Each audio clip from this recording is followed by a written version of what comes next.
Skylar Bogan began distributing Christmas boxes to people in need when she was 10 years old. Her project, which is now in its 16th year, continues on. Our Thomas Chase has more.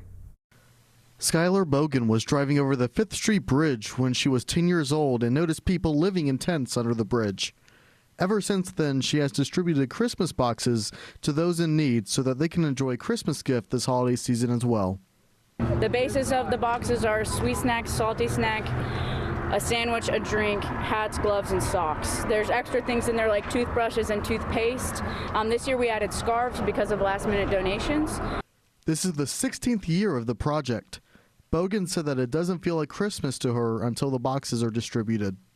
It's just what we do. Like, that's what we've been saying. People keep asking why we don't, stop or what makes us keep going. And I don't have a great answer other than it's just something that we do now. It's just almost like a requirement that this is what we do around Christmas.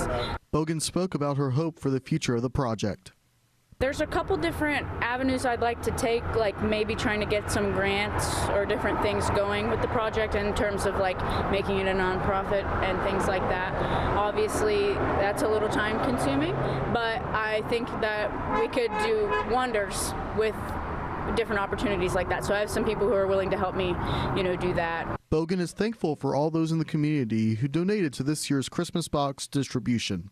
You can find out how to support Bogan's project on our website, WTAP.com. In Parkersburg, I'm Thomas Chase with WTAP News. This is Home.